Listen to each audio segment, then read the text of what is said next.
네, 안녕하세요. 아빠입니다. 제가 이번에 천체 사진 입문하면서 처음으로 천체 사진 전용 망원경을 샀는데요. 이 광시아 망원경 레드캣 51이라는 망원경을 사서 지금 4개월 동안 아주 잘 쓰고 있습니다. 이렇게 4개월 동안 쓰면서 제가 느꼈던 이 레드캣 망원경의 장단점을 한번 설명해 보고자 합니다. 처음 입문하시는 분들한테 또는 이 망원경을 구입하고자 하시는 분들한테 좋은 정보가 됐으면 좋겠다는 생각이 들어서 이 영상을 만들게 되었습니다.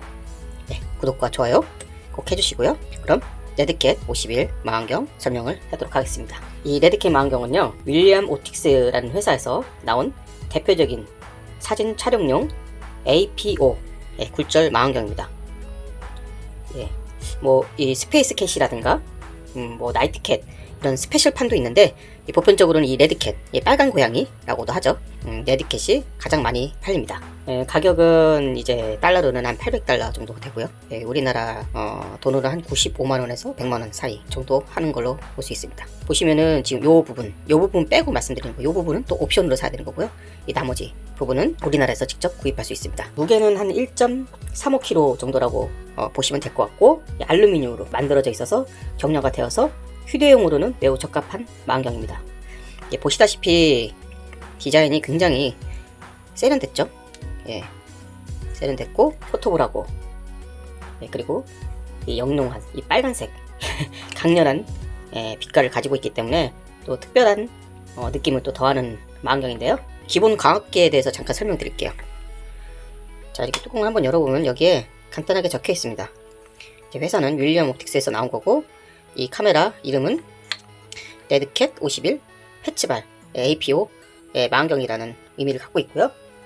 그리고 구경이 이제 51mm, 그리고 초점거리가 초점거리는 여기서부터 여기까지 초점에 맺히는 거리를 말하는 거죠. 250mm, 그리고 그래서 초점비가 4.9입니다. 그리고 이제 잠깐 언급을 했지만은 이제 광학계가 지금 패치발 APO 망원경이에요.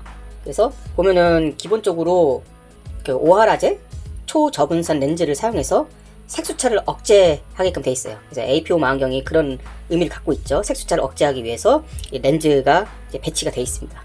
그리고 마지막에 사진을 위해서 이 뒤쪽에 보시면, 자, 이렇게 뒤쪽에 보시면은 여기에도 이렇게 마지막에 플래터너 비슷한 게 있죠. 이게 이제 빛이 들어오면은 초점을 맺히는데, 사진면이 있잖아요. 이 사진면에 이제 평탄하게 초점을 맞출 수 있도록 해주는 부분입니다.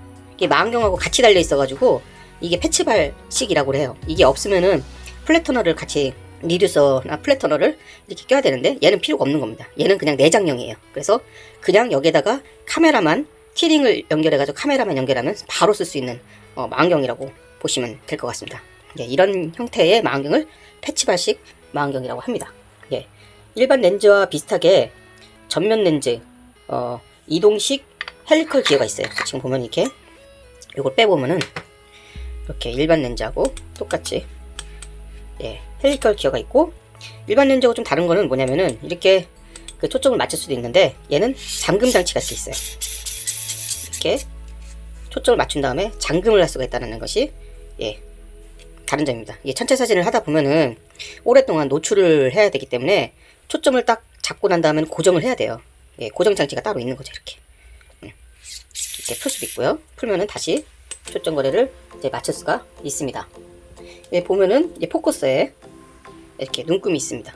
이렇게 눈금이 있고, 다음 촬영 때에 대략적인 위치를 이 눈금이 있기 때문에 확인을 할 수가 있어요. 그래서 제가 추천드리는 거는 촬영을 마치고 난 다음에는 이거를 풀러 놓으세요.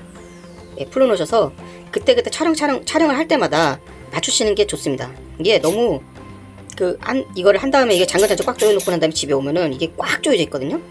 그것보다는 그냥 그때그때 초점을 맞춘다고 생각하고, 대략적인 초점을 맞춘 다음에 바흐티노브 마스크, 여기 있는 거 있죠? 바흐티노브 마스크로 별의 초점을 그때그때마다 맞추는 게 더 좋을 거라는 생각이 듭니다. 이 망원경의 내구성, 이 기계니까 어떻게 보면은 내구성을 위해서도 그게 좀 더 좋을 것 같고요. 그리고 이 저반부 이렇게 열면은 이 저반부가 48mm입니다. 48mm. 그래서 그 표준이라서 48mm 사이즈를 가진 티링을 준비하면은 바로 카메라와 연결이 가능해요. 이런 카메라가 있죠. 카메라가 있으면 이렇게 생긴 티링이 있습니다. 이게 48mm 짜리예요. 이 48mm 짜리를 여기다가 이렇게 꺾고 여기다가 이제 연결하면 되는 거죠. 붙여가지고 이렇게 연결하면 되는 겁니다. 예. 그래서 제 거는 이제 캐논이니까 캐논에 맞는 티링을 사용한 것이고, 여러분들이 뭐 니콘이나 뭐 소니 이런 카메라를 쓰신다면은 당연하게도 티링도 니콘이나 소니에 맞는 티링을 구입하셔야 됩니다. 요거 티링을 말씀을 드렸고요. 이 저반부는 또 분리가 돼요. 보시면은 이렇게 분리가 되는데요. 자, 이렇게 분리하면은 여기 부분에 이렇게 2인치 필터를 장착할 수 있는 부분이 있어요. 저는 이제 엘프로 옵토롱의 엘프로 필터가 이렇게 달려 있는데 필터를 따로 구입해서 장착할 수가 있죠. 그래서 뭐 여러분들이 이제 이넨스라든가 엘 익스트림 같은 협대역 듀얼 밴드 그 필터를 쓴다 그럴 때에 이 부분을 이용할 수 있다라는 점이 굉장히 좋죠. 이 아이디어가 굉장히 좋습니다. 물론 필터를 여러 개 갖고서는 이제 모노 촬영을 RGB 핫필터 이렇게 돌리면서 쓸 때는 이거 가지고 부족하죠. 근데 이제 컬러 촬영을 할 때는 이 정도만으로도 충분히 좋을 거라는 생각이 좀 듭니다. 그래서 충분히 처음에 하실 때는 활용 가치가 있다고 보이는 구조라고 보시면 됩니다. 그리고 얘 망원경의 굉장히 좋은 장점 중에 하나가 이제 크롭 바디든 풀 바디든 풀프레임이든 이 촬영되는 이 면 자체가 굉장히 크기 때문에 풀프레임까지 다 소화한다는 점이에요. 그래서 풀프레임 바디를 가지고 계신 분들도 이 망원경을 사용하는 것도 나쁘지 않을 거라는 생각이 들고요. 당연히 크롭 바디는 웬만하면은 크롭 바디도 당연히 사용할 수 있는데 250mm라는 초점거리가 그런 건가 봐요. 보통 성운을 담을 때 작은 성운도 있고 큰 성운도 있잖아요. 그러면 이제 큰 성운 같은 경우에는 웬만한 성운들이 이 크롭 바디 내에서 다 들어가요. 예, 풀프레임이면 다 무조건 다 거의 다 들어가고, 이제 크롭 바디 내에서는 사진면에 이 안에 다 들어올 수 있게끔 이제 돼요. 그래서 250mm가 딱 그 정도 수준의 초점거리라고 보시면 되고요. 물론 좀 아쉬움도 있습니다. 오리온 대성원이라든가 말머리 성원 같은 거 찍으면은 이 사진면이 오만할 때 되게 작게 보이거든요. 예, 이런 경우에는 한 500에서 600mm 정도 초점거리를 가진 망원경을 가지고 촬영을 하면은 꽉 차게 찍히니까. 근데 그런 부분은 좀 아쉬운 점은 있죠. 그래도 웬만한 성운들을 그 사진 하나에 다 담을 수 있기 때문에 입문하기에 굉장히 좋은 망원경이 아닐까 생각이 듭니다. 네. 이제 망원경을 보시면은 이렇게 후드가 있어요. 후드가 처음엔 이렇게 있죠. 이런 식으로 이렇게 있는데 이렇게 가지고 다니는 거예요. 이게 가지고 다니다가 이게 실제 촬영을 할 때는 이 부분을 빼서 여기에다가 끝까지 잠근 다음에 이렇게 해서 후드 역할을 해주는 거죠. 이런 식으로 구조가 돼 있고, 이 후드를 쓰는 이유는 외부로부터의 이제 빛이 가려지는 부분이 있고 이슬이 렌즈에 바로 내리는 거를 방지하는 겁니다. 그래서 후드가 이렇게 달려 있어요. 이런 설계는 제가 볼 때는 괜찮은 거라고 생각이 듭니다. 보통 전체 망원경 같은 경우는 이제 후드가 없는 경우도 있거든요. 이 후드를 이제 따로 구입해가지고 하는 경우도 있어요. 근데 이건 이제 작은 그 망원경이다 보니까 후드까지 같이 이렇게 잘 나오는 것 같습니다. 지금 보면은 이 뚜껑을 보시면요, 이렇게 이런 바흐티노프 마스크가 따로 있습니다. 요거를 이제 뚜껑을 열면은 바흐티노프 마스크를 여러분들이 촬영을 할 때에 이렇게 촬영을 할 때에 바흐티노프 마스크가 있으면은 별 초점을 맞추는데 도움이 되는 거예요. 지금 이 뚜껑이 꽉 잠겨 있어가지고 제가 못 여는데, 이거를 이제 냉장고에다 냉각시켜가지고 빼면 되거든요. 그래서 아무튼 바흐티노프 마스크까지 같이 딸려 있는 겁니다. 금속이다 보니까 이게 온도에 따라서 팽창했다가 수축했다 이런단 말이죠. 그러다 보니까 추운 겨울에 이걸 잠궈놨어요. 그러면은 그냥 평상시 집에서 딱 놨을 때는 이게 팽창돼가지고 꽉 조여 있어요. 그래가지고 풀 수가 없어. 이게 꼭 여기에만 문제가 되는 것이 아니라 사실은 이 부분도 마찬가지예요. 이렇게 초점을 맞춰놓고 제가 이제 원하는 대로 초점 맞춰놨죠. 그리고 이거를 잠궈놨어. 관측할 때 꽉 잠궈놨어요. 안 움직이게. 그때는 좋아. 근데 이제 집에 와가지고 이거를 풀려면 안 풀려져요. 그렇기 때문에 냉장고에 넣어서 빨리 식혀놓은 다음에 이 금속이 수축이 된 상태에서 풀면 또 풀려요. 재밌죠? 여기뿐만 아닙니다. 사실 여기 부분도 마찬가지예요. 여기도 이게 풀려면은 이게 풀어가지고 이제 필터를 빼려고 그래. 근데 이게 너무 꽉 조여져 있는 거죠. 그래서 그런 경우가 있는 경우에는 망원경 통째로 냉동실에다 갖다 놓고 한 10분에서 20분 정도 있다가 꺼내서 풀으시면 풀어집니다. 괜히 힘으로 풀려고 하지는 마세요. 그래서 이제 금속 재질의 망원경들은 그런 부분이 단점이에요. 열팽창 수축이 좀 적은 이제 카본 재질의 망원경이 좀 좋긴 하죠. 그런 부분에 있어서. 예. 금속 재질을 쓸 때는 반드시 그런 열 수축 팽창이 있다는 점을 꼭 기억하시는 게 좋을 것 같습니다.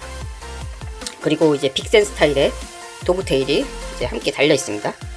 그리고 밴드가 있고요. 밴드. 이 밴드 위치는 언제든지 이런 식으로 여기 보면은 요 육각렌치, 요게 맞는 육각렌치를 찾아서 빼서 다른 데다가 맞출 수도 있습니다. 근데 뭐 기본적으로 여기다 맞춰가지고 하시면 될 것 같아요. 여기서 이렇게 풀면은 네, 이렇게 풀 수 있습니다. 이 웬만하면 풀을 일이 없어요. 예, 얘하고 완전 짝짝꿍이기 때문에 풀을 일이 없고 그냥 언제나 조인 상태에서 사용하시면 되지 않을까 싶습니다. 그리고 말씀드렸다시피 예, 이 새들이라고 하는 건데 이 부분에 이 새들은 약 한 $50 정도로 추가로 구입을 하셔야 됩니다. 여기에다가 이제 가이드 스코프를 달거나 여러분들이 이제 망원경을 이제 어떻게 운영에 따라서 다른데 오토 가이드를 하게 되면은 저처럼 이런 그 에어라는 제품을 쓸 수 있거든요. 그러면은 여기에다가 이렇게 달아서 이렇게 장착을 해가지고 사용할 수 있거든요. 그럼 가이드 망원경도 달고 뭐 다양한 걸 달기 위해서 요거는 제가 이제 따로 구입을 한 거죠. 이런 거를 구입해가지고 이렇게 달아서 써야 되기 때문에 얘는 옵션이지만 사실 필수 아닌가라는 생각이 듭니다. 그리고 보면은 여기 보면 이렇게 눈금이 또 있어요. 이렇게 네, 이렇게 눈금이 있는데 지금 보면 제가 이게 이 눈금을 회전시킬 수 있거든요. 이거를 이제 요 잠금 장치를 이제 풀어주고 이렇게 푼 다음에 이렇게 돌려보면 예, 이렇게 돌아요. 이렇게 도는 거 보이시죠? 돕니다. 지금 보면은 화살표가 있어요. 이 화살표 부분 이렇게 도는 겁니다. 예. 그럼 뭐냐면은 카메라가 여기 장착이 되잖아요. 그러면은 내가 구도를 잡았을 때 각도를 기억할 수가 있어요. 이렇게 잡은 다음에 이걸로 고정해야지 안 돌아갑니다. 이렇게 딱 꽉 해야지 얘가 안 돌아가요. 그래서 그럴 때 쓰는데 좋고요. 이런 요게 그리고 이제 보통 이런 광시야 망원경으로 찍을 때는 또 어떤 그 니즈가 있냐면은 이렇게 타일 형태로 찍을 때 이쪽 가운데 찍고 옆에 양옆에 찍고 위에 찍잖아요.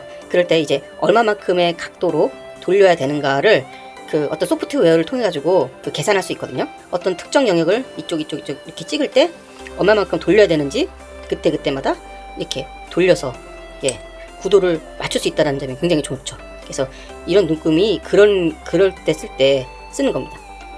레드캣 이제 구형은 없는데 이제 신형 같은 경우에는 틸트를 조절할 수 있는 부분이 있어요. 예.